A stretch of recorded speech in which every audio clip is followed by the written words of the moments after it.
ఉన్న బంగారాన్ని విడిపించి ఆ రోజు ఆన్లైన్ రేటుకే మేము కొంటాం. Sharma gold company.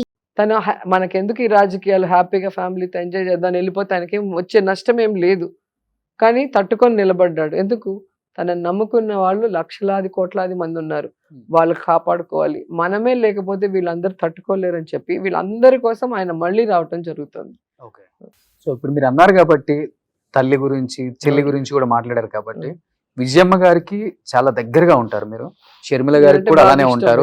వాళ్ళ బర్త్డేలు ఉన్నా, వాళ్ళ మ్యారేజ్ యానివర్సరీలు ఉన్నా కానీ మీరు స్టేటస్లు పెడతారు, ఇన్స్టాలో పోస్ట్ చేస్తారు.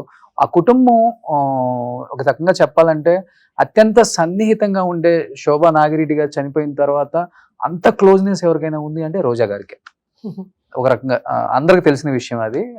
ప్రతిపక్షాలకి, అధికారంలో అందరికి కూడా ఫ్యామిలీ చల్లా చెదరైపోయింది కదా.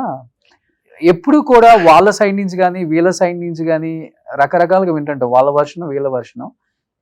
విన్నప్పుడు అసలు వీళ్ళందరూ ఎప్పుడు కలుస్తారు?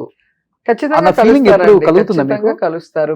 బ్లడ్ రిలేషన్ అనే దాన్ని ఎవ్వరు కూడా ఏం చేయలేరు. కొన్ని రోజులు ఎవరైనా ఏదైనా చేయాలనుకుంటారేమో కానీ అది ఎప్పటికీ నిలవదు.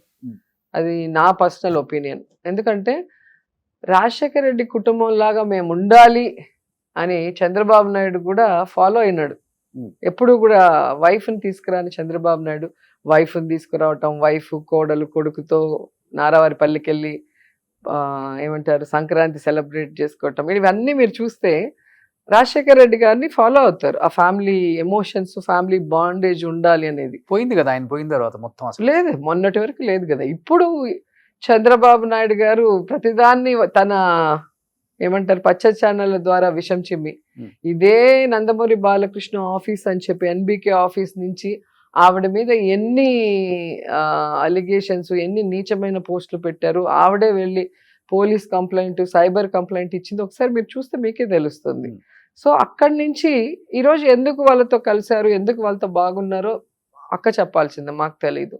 కానీ జగనన్నని మాత్రం ఎవరైనా ఏదైనా అంటే, ఆయన చెడు చేయాలనుకుంటే భగవంతుడు వాళ్ళని విడిచిపెట్టాడు. ఇంతవరకు నేను చూస్తున్నాను. రాజశేఖర రెడ్డి గారు చనిపోయిన తర్వాత జగనన్నని ఎవరైనా అనవసరంగా ఒక మాట అన్నా, ఒక అవమానం చేసినా, లేదా ఆయన్ని బాధ పెడితే వెంటనే వాళ్ళకి అది రిఫ్లెక్ట్ అవుతుంది. ఆ నష్టం మనం చూడొచ్చు. ఎవరైనా మీరు పేరు తీసుకోండి, వాళ్ళందరూ నష్టపోయారు. ఎందుకంటే నాకు తెలిసి జగన్ గారు కానీ, మన భారతమ్మ గారు కానీ వాళ్ళు భగవంతుడిని బాగా నమ్మిన వ్యక్తులు, చాలా మనుషులు అంటే ప్రేమ ఉన్న వ్యక్తులు. సో ఎవరికి నష్టం చేయాలన్న ఆలోచన లేదు వాళ్ళకి. అండ్ వాళ్ళని నమ్ముకుంటే ప్రాణమైనా ఇస్తారు, వాళ్ళ కోసం ఎంత దూరమైనా వెళ్తారు. సో అది టైం అనేది ఖచ్చితంగా చెప్తుంది. బట్ ఒకటి ఫ్రాంక్ గా చెప్పండి రోజా గారు, ఎందుకంటే మొన్న మీరు చూస్తే ఎప్పుడో 2-3 years ముందు జరిగిన యాక్సిడెంట్ ని తీసుకొచ్చి జగనన్న మనుషులు పెట్టి కార్ యాక్సిడెంట్ చేసి వాళ్ళ అమ్మని చంపేయాలనుకున్నారని పచ్చ ఛానల్లో ఎంత ఘోరంగా వేశారు. మళ్ళీ విజయమ్మ లెటర్ పెడితే అది ఫేక్ లెటర్ అన్నారు. మళ్ళీ ఆవిడ వీడియో చేసి పెట్టాల్సి వస్తుంది. అంటే ఒక గౌరవప్రదమైన ఫ్యామిలీని రాజశేఖర రెడ్డి గారు చనిపోయిన తర్వాత అటు కాంగ్రెస్ ఏమో ఎఫ్ఐఆర్ లో పేరు చేర్చేలాగా వాళ్ళు చేశారు. ఈ చంద్రబాబు నాయుడు ఏమో ఈ విధంగా ఫ్యామిలీలో చిచ్చు పట్టాలని చూస్తున్నాడు. కానీ ఇవన్నీ తాత్కాలికమే. ఖచ్చితంగా భగవంతుడు ఈ ఫ్యామిలీని కలపాలని మనస్ఫూర్తిగా కోరుకుంటున్నాను. అంటే ఒకటి చెప్పండి, ఎందుకంటే అధికారంలో వాటా కోసం వచ్చిన గొడవలు అంటారా ఇది, లేకపోతే ఆస్తిలో వాటాల వల్ల వచ్చిన గొడవలు అంటారా? కాదు, అధికారం వచ్చేదాకా బాగున్నారు కదా, అధికారం ఎప్పుడో గొడవలు ఏంటింది కదా. అదే నేను చెప్తుంది, అధికారం వచ్చిన తర్వాత వాటాలో వచ్చిన గొడవలు. ఇప్పుడు మొన్న అక్క మాట్లాడినప్పుడు నాకే ఆశ్చర్యం వేసింది. ఎందుకంటే ఇద్దరికి ఎంత అవసరమో అంతా రాజశేఖర రెడ్డి గారు ఇచ్చేసే వెళ్ళారు. ఆయన ఉండగానే అన్ని పార్టీషన్స్ అయిపోయింది. ఇప్పుడు వేరే ఏం ఆశిస్తున్నారు, ఎవరు వెనకుండి ఇది నడిపిస్తున్నారు అనేది ఎవరికి తెలియలేదు.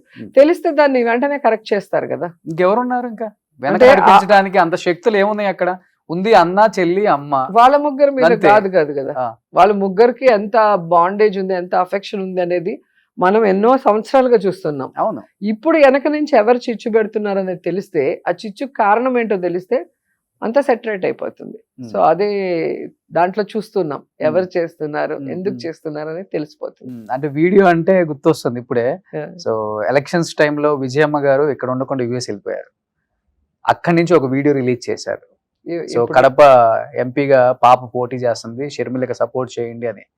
సో జగన్ గారిని ఉద్దేశించి మాట్లాడకుండా కేవలం వాళ్ళ కూతురు గురించే తల్లి మాట్లాడు. బాధ్యత కదా.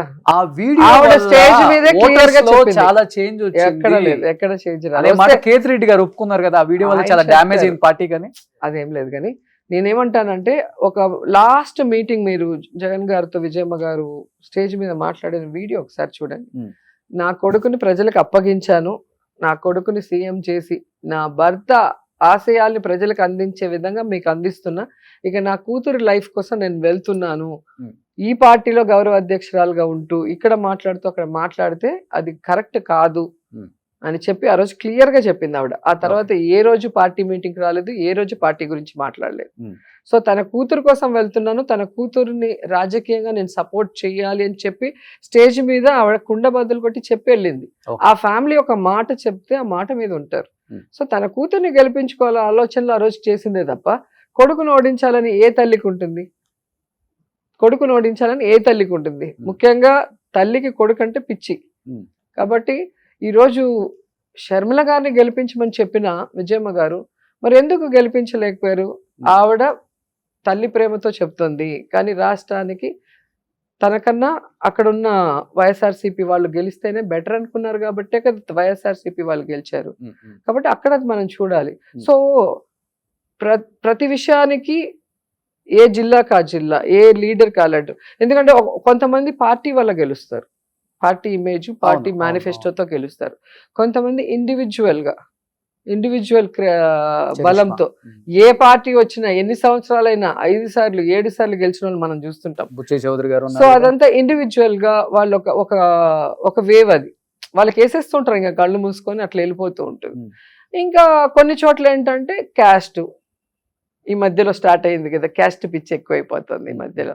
సో అలాంటివి ఉంటాయి. సో పాలిటిక్స్ లో అన్ని మిక్స్, కులం, బలం, మనీ, ఆ సమయం, ఆ సందర్భం అన్ని కూడా కలిసి వస్తాయి. ఇప్పుడు పార్టీ అధికారం కోల్పోయిన తర్వాత జగన్ గారు రివ్యూ మీటింగ్స్ బాగానే పెడుతున్నారు కాబట్టి అసలు మనం ఓడిపోవటానికి ప్రధానమైన ఒక 2-3 కారణాలు అంటే అసలు ఆయన సైడ్ నుంచి ఏం చెప్పుకుంటూ వస్తున్నారు? మీరేం చెప్తున్నారు ఆయనకి అసలుకి? అది మేము ఆయన దగ్గర చెప్తాం, మీకెందుకు చెప్తాం? ఆయన పర్సనల్ డిస్కషన్. సో అంటే పర్సనల్ డిస్కషన్ అనేది కాదు కదా, ఇది పబ్లికే కదా. ఎందుకు ఓడిపోయాం అనేది పబ్లిక్ లో చెప్పాల్సిన విషయం. డిస్కషన్ వచ్చినప్పుడు పబ్లిక్ లో మాట్లాడతారు. ఇది క్యాడర్ మధ్యలో డిస్కషన్, క్యాడర్ మధ్యలో వాళ్ళు కోరు వల్ల ఓడిపోయామని కొంతమంది అంటుంటారు. కానీ ఈవీఎం వల్ల అయితే చాలా నష్టం. 151 వచ్చినప్పుడు ఈవీఎం అని చెప్పుకోవచ్చు కదా. కాదు కదా, మాది 6 months ఉన్నింది. ఈవీఎంస్ ఎప్పుడు కూడా ఎలక్షన్ అయ్యాక కౌంటింగ్ తర్వాత 6 months ఉండాలి. ఎవరు కేసు వేసినా ఎలక్షన్ కమిషన్ ఆ అనుమానాన్ని నివృత్తి చేయాలి. ఆ వివిప్యాట్స్ తీసి కౌంటింగ్ చేసి వాళ్ళకి చూపించాలి. కానీ ఈసారి 10 రోజులకే డెస్ట్రాయ్ చేయమని క్లియర్ గా ఆర్డర్ ఇచ్చి డెస్ట్రాయ్ చేశారు. ఫస్ట్ ఇది. రెండోది, ఎప్పుడైనా ఈ ఈవీఎంస్ అనేది మిషనే కదా. నీకు ఎలక్షన్ రోజు ఏదైతే మీరు ఆన్లైన్ లో పెట్టారో, ఆంధ్రప్రదేశ్ స్టేట్ లో ఎన్ని ఓట్లు పోలైనాయి, ఏ జిల్లాలో ఎన్ని ఓట్లు పోలైనాయి, ఏ నియోజకవర్గంలో ఎన్ని ఓట్లు పోలైనాయి అనేది అది రికార్డెడే కదా. మరి ఆ రోజు పోలైన ఓట్లకి, కౌంటింగ్ రోజు పోలైన ఓట్లకి తేడా చూస్తే 45 లక్షల ఓట్లు పెరిగాయి. దాని మీద కోర్టులో కేసు కూడా వేయటం జరిగింది. ఎక్కడైనా 45 లక్షల ఓట్లు ఎలా పెరుగుతాయి? కంప్యూటర్ ఇది సిస్టమే కదా. ఇప్పుడు మిషన్ లో మీరు కొట్టినప్పుడు ఒక 100 సంఖ్య వస్తే 100 సార్లు కొట్టినా 100 రావాలి కదా. అవును, ఒకసారి 98, ఒకసారి 90, ఒకసారి 60 రాదు కదా. అదే పేపర్స్ అనుకో 2-3 అతుక్కొని ఉండొచ్చు, తక్కువ వచ్చి ఉండొచ్చు, మళ్ళీ ఓపెన్ చేస్తే సెపరేట్గా ఉండొచ్చు.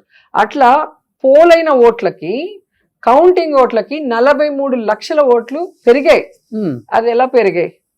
అది ఎలక్షన్ కమిషన్ చెప్పాల్సిన అవసరం ఉంది. ఇంతవరకు దానికి ఆన్సర్ లేదు కోర్టులో. సో కోర్టులో జరుగుతుంది, ఎప్పుడో రోజు నిజం బయటకు వస్తుంది కదా, దానికే అందరం కేసులు వేసింది. ఓకే, సో రజనీకాంత్ గారు ఒక క్వశ్చన్ అడిగారు మిమ్మల్ని, టీడీపీ వస్తే భవిష్యత్తులో మీ పరిస్థితి ఏంటి అని. ఎవరు అడిగారు? అదే టీవీ9 లో రజనీకాంత్ ఏమైపోతుంది చూడండి, రైట్ రాయల్ గా ఉన్నాను. ఏమైపోతుంది? వాళ్ళు బాధపడాల్సిందే. టీడీపీ వాళ్ళు ఇచ్చిన ఒక్క సూపర్ 6 లో ఒక హామీ నెరవేర్చలేక జనాల్లోకి వెళ్తే కొడతారన్న భయంతో ఈరోజు డైవర్షన్ పాలిటిక్స్ చేసుకుంటూ ఏ విధంగా వాళ్ళ ఛానల్లో భజన చేసుకుంటున్నారు తప్ప 5 నెలలు అవుతుంది, ఎక్కడా కూడా ఎవరికి వెల్ఫేర్ అందట్లేదు. ఆరోగ్యశ్రీ తీసేశారు, ఇంగ్లీష్ మీడియం తీసేశారు, ఈ కేసులు అందరినీ టార్చర్ పెట్టడం తప్ప మీకు కూడా స్టార్ట్ అవుతుందని భావిస్తున్నారా? కాన్స్టెన్స్ లో కాదు, స్టేట్ లో ఇంతమంది ఆడపిల్లలు చచ్చిపోతుంటే, ఇంతమందిని తగలబెడుతుంటే, ఇంతమంది రేప్ చేస్తుంటే, ఇంట్లో దూరి నరికేస్తుంటే కూడా పోలీసులు ఎవరిని కంట్రోల్ చేయలేకపోతున్నారు, ఇలాంటివి జరగకుండా ఆపలేకపోతున్నారు. అంటే గవర్నమెంట్ ఎంత ఫెయిల్యూర్ అయింది అనేది 5 నెలల్లో తెలిసిపోయింది. దేశంలో మీరు చూస్తే ఏ రాష్ట్రమైనా ఒక వ్యతిరేకత రావాలంటే 2 ఏళ్ళు 3 ఏళ్ళు పడుతుంది ఒక గవర్నమెంట్ మీద. కానీ వీళ్ళకి 5 నెలలకే వీళ్ళు ఫెయిల్యూర్ అయిపోయారు అందరూ అనేది అర్థమవుతుంది కదా. సో పర్యాటక శాఖ మంత్రిగా చేశారు కాబట్టి ఫార్మర్ మీరు, ఎందుకంటే ఇప్పుడు వైజాగ్ భవనాల మీద రచ్చ జరుగుతుంది అసెంబ్లీలో కూడా. అది కడుపు మంట. కొన్ని ఫైల్స్ కూడా మిస్ అయిపోయాయని, లేవని, ఏవి దానికి miss దాదాపు అయ్యే 600 కోట్లు ఖర్చు పెట్టారని, అదేదో బాత్రూమ్ లో టబ్బే ఎన్ని కోట్లు చెప్తున్నారు. రకరకాల చెప్పటం కామెంట్స్ కాదు. వస్తున్నాయి కదా, సుమారు ఏం చెప్తారు నీకు ఒక దాని కెమెరా గురించి? ఉంది కదా, ఆ, నీ కెమెరా ఉంది కదా, నువ్వు వెళ్ళి తీసుకో. ఇప్పుడు ఆ. నీకు బాగా క్లోజ్ కదా ఆ, చిరంజీవి గారు, పవన్ కళ్యాణ్ అని చెప్తావు కదా, నీ ఆ. డిపి చూస్తే ఆ. అడిగి వాళ్ళు వెళ్ళి తీస్తే తెలిసిపోతుంది కదా, వాళ్ళు నిజం చెప్తారా నువ్వు నిజం చెప్తావో తెలిసిపోతుంది కదా. ఈ రోజు నేను గర్వంగా చెప్తున్నాను, ఆంధ్రప్రదేశ్ లో రిషికొండ లాంటి construction, quality construction, international standards తో టూరిజం కట్టిన ఒకే ఒక అద్భుతం రిషికొండ. Okay. అది చూసి కడుపు మండుతుంది. ఎందుకు అలాంటి అంత విలాసవంతమైన భవనం కట్టడానికి రీజన్ ఏమైనా ఉందా అండి? అంటే జగన్ గారు ఉండటానికని వీళ్ళు అంటున్నారు. జగన్ గారు ఎన్ని బిల్డింగ్ లో ఉంటారు? 7 బిల్డింగ్ లో ఉంటారా? 8 బిల్డింగ్ లో 8 కట్టారు అక్కడ. అది మొత్తం టూరిజం ఇది కదా. ఓకే, టూరిజం ఇది. ప్రెసిడెంట్ వచ్చినప్పుడు ఉండటానికి, ప్రెసిడెంట్, మనకి ప్రైమ్ మినిస్టర్ వచ్చినా, Okay. లేకపోతే సీఎం గారు వాళ్ళు వచ్చినప్పుడు ఉండొచ్చు. ప్లస్ మనకి మొత్తము ఏమంటారు, పరిపాలన కేంద్రంగా అక్కడ పెట్టడానికి కోసం చేసినారు. ఓకే, వాటితో పాటు ఇంకా టూరిజానికి బిల్డింగ్స్ వచ్చిన వాళ్ళు వస్తారు కదా. ఇప్పుడు ఇంటర్నేషనల్ వాళ్ళు, మొన్న G20 జరిగింది, అంతకు ముందు మన అంబానీ గారు వాళ్ళందరూ కూడా వచ్చారు కదా, గ్లోబల్ సమ్మిట్. అవును. సో అలాంటివి వచ్చినప్పుడు వాళ్ళని ఎక్కడ పెడతాము? మన స్టేట్ గవర్నమెంట్ గౌరవం పెరగాలి అంటే మన కన్స్ట్రక్షన్స్, మన ఇన్ఫ్రాస్ట్రక్చర్ అవన్నీ చూస్తారు ఎవరైనా కూడా. సో దానికి తగ్గట్టు కట్టారు. దానికి కడుపు అంటే ఎందుకు? ఇప్పుడు మీ గవర్నమెంట్ అదేం ఆయన సొంత ఇల్లు కాదు కదా, మీరు ఉండండి, లేదా మీరు దాన్ని ఎవరికైనా లీజ్కి ఇవ్వండి. ఇప్పుడు ఇక్కడ హైదరాబాద్ లో ఎన్ని ఇచ్చారు గవర్నమెంట్ బిల్డింగ్స్ అన్ని కూడా? 7 స్టార్ కి 5 స్టార్స్ కి ఇచ్చామా లేదా? అక్కడంతా జరగట్లేదా? ఆ విధంగా మీరు చేయండి. అది ఎవరికి ఇవ్వక మీరు ఉండలేక, అదేదో జగన్ గారి సొంత ప్రాపర్టీ లాగా దాన్ని బ్యాడ్ చేయాలన్న ప్రచారం చేస్తున్నారు. నేను సూటిగా అడుగుతున్నాను చంద్రబాబు నాయుడిని, తాత్కాలిక అసెంబ్లీ కట్టడానికి 1000 కోట్లు వేస్ట్ చేశాడు. వర్షం వస్తే ఎలా తడిసిపోయి మొత్తం ఊడిపోయిందో అంతకుముందు వీడియోలు మీరే చూశారు. అసెంబ్లీ కట్టిన కొత్తల్లో మేము 67 మంది మాకు ఒక ఆఫీస్ ఇస్తే ఒకే బాత్రూమ్ 67 మందికి మేము అపోజిషన్ లో ఉన్నప్పుడు. అవునా? 1000 కోట్లు తినేశాడు. ఈయన కూడా మాట్లాడతాడు. 500 కోట్లతో ఒక అద్భుతాన్ని కడితే ఎవరైనా ఈ మాటలు మీరు నిజం అనుకున్న వాళ్ళు అక్కడికి వెళ్ళి చూడండి, చూస్తే మీకే అర్థమవుతుంది. 500 కోట్లు అయింది అది. ఓకే, ఎంత పెద్ద ఇన్ఫ్రాస్ట్రక్చర్, ఎన్ని రూమ్స్, బాత్రూమ్ టబ్బే 8 లక్షలు అంటున్నారండి. 60-70 లక్షలు అంత ఉంటుందా? ఎవరు మీరు టబ్బుల షాప్ వాడిని అడిగితే తెలుస్తుంది. ఆయనకి ఏమన్నా షాప్ ఉందా? షింకులు టబ్బులు నోటికి వచ్చింది చెప్తాడు. ఓకే, రోజా గారు ఎక్కడ భయం అనిపించట్లేదా అంటే ఇప్పుడు అధికారంలోకి వచ్చిన తర్వాత? సో ప్రీవియస్ గా రకరకాలుగా గవర్నమెంట్స్ కానీ, లేకపోతే చంద్రబాబు నాయుడు గారు కానీ దూషించిన వారి మీద కేసులు కూడా పెట్టడం స్టార్ట్ అయింది. దూషించడం కాదండి, అనిల్ని కూడా చూసాం మనం. దూషించడం అంటే ఏంటి? బూతులు మాట్లాడితే తిట్టారో బూతులు మాట్లాడారో అనొచ్చు. ఇప్పుడు నువ్వు యాంకర్ గా ఉన్నావు, యాంకర్ గా ఉన్నప్పుడు నీ లిమిట్స్ ఒకటి ఉంటుంది. రోషన్ ఈ లిమిట్ దాటి రావద్దు, లేదా ఇలాంటి వద్దు అన్నప్పుడు నువ్వు వింటావు. అట్లాగే ఒక అపోజిషన్ లీడర్ గా ఉన్నప్పుడు అతను ఏం చేయాలి? ప్రభుత్వం ఏదైనా తప్పు చేస్తే దాన్ని ఎత్తి చూపాలి. ఇప్పుడు మేము ఏం చేస్తున్నాం? విమెన్ మీద అట్రాసిటీ, విమెన్ మీద రేప్స్ జరిగేటప్పుడు మేము ఫైట్ చేస్తున్నాం. దాన్ని తిట్టడం ఎట్లా అంటారు? ఒక సీఎం ఫెయిల్యూర్ అయినప్పుడు, ఒక డిప్యూటీ సీఎం ఫెయిల్యూర్ అయినప్పుడు, ఒక హోంమంత్రి ఫెయిల్యూర్ అయినప్పుడు దాని మీద ప్రస్తావించడమే తిట్టడం అంటే ఎట్లా? దాన్ని తిట్టడం అనరు. ప్రతిపక్ష బాధ్యత. అధికార పక్షం తప్పు చేసినప్పుడు, అధికార పక్షం ఫెయిల్యూర్ అవుతున్నప్పుడు దాన్ని సరిదిద్దుకోవాల్సిన బాధ్యత వాళ్ళకు ఉంది, దాన్ని చూపాల్సిన బాధ్యత మాకుంది యాజ్ ఏ అపోజిషన్ లీడర్స్ గా. అంటే మీరు ఎవరు మాట్లాడకూడదంటే, మేము అధికారంలో ఉన్నప్పుడు మీరు మాట్లాడారు కదా, తేల్చుకుంటాం. ఎవరైతే రెబల్స్ అని చెప్పుకున్నారో, కొడాలి నాని కావచ్చు, వల్లభనేని వంశీ కావచ్చు, రోజా గారు కావచ్చు, సో అనిల్ యాదవ్ కావచ్చు, లెక్క తేల్చుకుంటాం, మీ లెక్కలు తేలుస్తాం అని క్లియర్ గా చెప్పారు. వీడియో చూపించండి నేను అనింది లెక్కలు తెలిసేది. అంటే వాళ్ళు చెప్పారు కదా, ఎవరు లెక్కలు తెలుస్తాం అధికారంలోకి వస్తే అని చెప్పి. హోమ్ మినిస్టర్ గారు, ఇప్పుడు హోమ్ మినిస్టర్ గారు కూడా నా ఇంటర్వ్యూలో చెప్పారు, ఏమని మా ఫస్ట్ టార్గెటే కొడాలి నాని అని కూడా క్లియర్ గా చెప్పారు. ఇప్పుడు మీరు చూడాల్సింది ఒక్కటే, హోమ్ మినిస్టర్ అనే ఆవిడ అలా నీ ఇంటర్వ్యూలో మాట్లాడింది అంటే ఎంత దిగజారిపోయినట్టు. ఒక హోంమంత్రి పదవి మనకి ఇచ్చేది ఎందుకు? ఒక విమెన్ గా అధికారంలో లేనప్పుడు నేను చెప్పాను. అదే అంటున్నాను, నువ్వు అధికారంలోకి వచ్చినప్పుడు నీ శాఖలో నువ్వు బెస్ట్ గా సర్వీస్ చేసి బెస్ట్ లీడర్ గా బెస్ట్ మంత్రిగా నువ్వు పేరు తెచ్చుకోవడానికి ప్రయత్నం చేయాలి. అంతేగాని వాళ్ళని అరెస్ట్ చేస్తా వీళ్ళని అరెస్ట్ చేస్తా, రేపొద్దున ఆమెను చేయరా, ఆమె ఓడిపోతే ఆమెను చేయరా, అలా చేసుకుంటూ పోతే అంటే ఎవరు మిగులుతారు? దానివల్ల వాళ్ళు జనాలలో చులకన అవుతారు తప్ప మాకేమీ ఇది లేదు. మేము అధికారంలో ఉన్నప్పుడు మేము ఎవరి మీద కేసు పెట్టామా, లేకపోతే వాళ్ళ జోలికి వెళ్ళామా? మా దీంట్లో మేము బెస్ట్ గా పరుగులు తీసాం.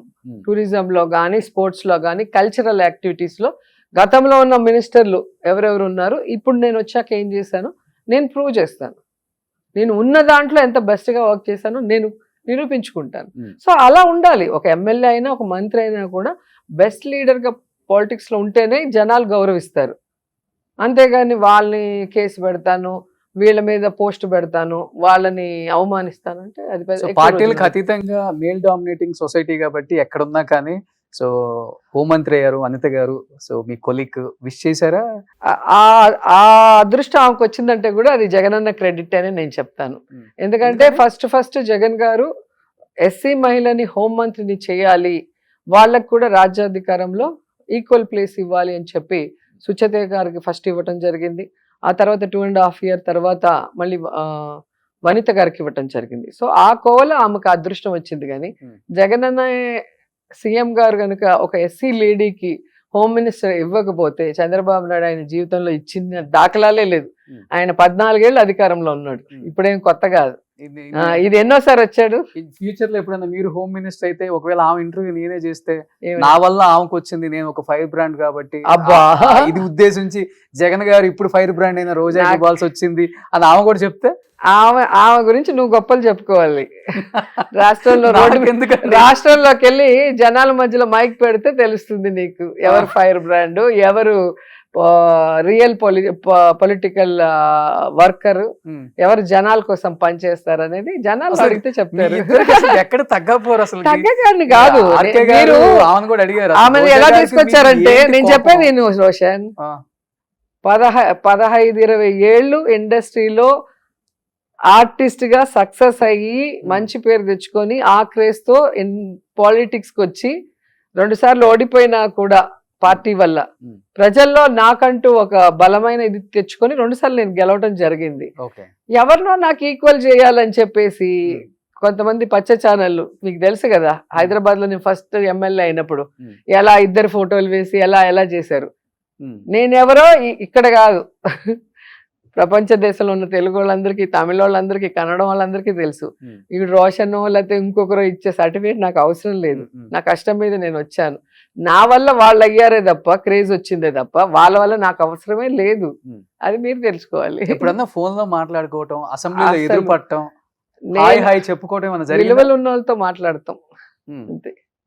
ఒక్కసారి కూడా అవసరం లేదు. ఇప్పుడు నాకు హరీష్ రావు గారు ఉన్నారు కదా తెలంగాణలో, నేను తెలుగుదేశంలో ఉన్నప్పుడు హరీష్ గారికి నేను ఫ్యాన్, ఆయన స్పీచెస్ కి. సో మేమందరం టీవీ ఛానల్స్ లో డిబేట్స్కి వచ్చేవాళ్ళం. అంటే వచ్చినప్పుడు వాళ్ళ ప్రెజెంటేషన్ కానీ, వాళ్ళకి ఆ సబ్జెక్ట్ మీద నాలెడ్జ్ కానీ, ఆ ధైర్యం కానీ అవన్నీ చూసినప్పుడు అబ్బా మనం కూడా నెక్స్ట్ ఇలా అవ్వాలి ఎమ్మెల్యే అయితే. అంటే ఒకరిని చూసినప్పుడు మన పార్టీ కాదు, మనతో ఉన్న అంటే కలిసి పోటీ చేసే పార్టీ కూడా కాదు కదా, వేరే పార్టీ అయినా కూడా నిజంగా మంచి లీడర్ అయితే మనం అప్రిషియేట్ చేస్తాం. అట్లా చాలా మందిని అప్రిషియేట్ చేస్తాము, వాళ్ళని ఫాలో చేస్తాము, వాళ్ళ ఇన్స్పిరేషన్ గా తీసుకుంటాం.